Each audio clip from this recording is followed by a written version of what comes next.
Alors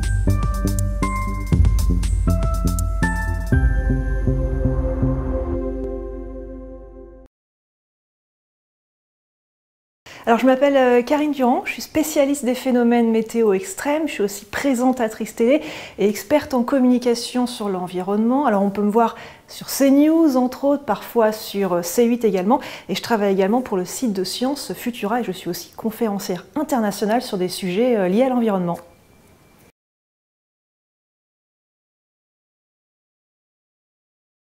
Alors, être présentateur météo, c'est de l'information, c'est de la découverte, mais c'est vrai qu'avec le changement climatique, notre rôle, il a un petit peu évolué.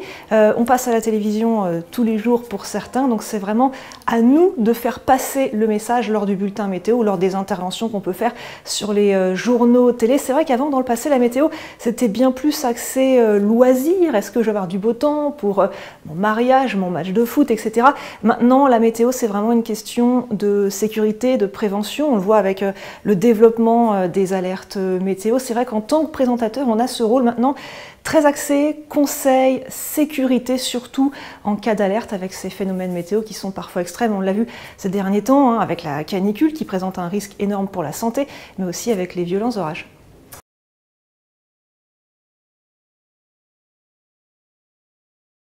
Ouais, c'est totalement lié. Je pense qu'on ne peut pas parler de l'un sans l'autre de nos jours. Après, la difficulté, c'est que dans les bulletins météo, on a très peu de temps, mais on peut toujours placer, effectivement, replacer les événements dans le contexte du changement climatique lorsque c'est lié.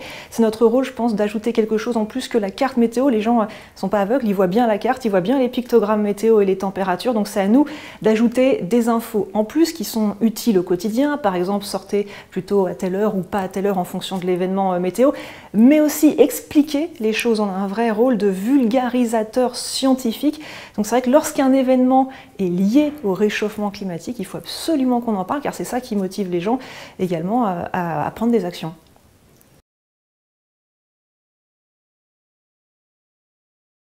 Déjà pour nous, en tant que présentateurs météo, je pense qu'on doit se former en continu. Les choses évoluent, la science évolue, il y a des publications scientifiques qui sortent sans arrêt. On a des scientifiques ici qui font des exposés et je pense qu'en tant que présentateur météo qui passe à la télé, devant des centaines de milliers de personnes, voire des millions pour les grandes chaînes, c'est notre rôle d'être à la pointe vraiment de la météo, du climat, d'être au courant de tout, d'être au contact des scientifiques, parce que comme je l'ai dit, notre rôle c'est aussi un rôle de vulgarisation scientifique. Donc si on veut vulgariser, déjà il faut être au courant et être au contact des scientifiques.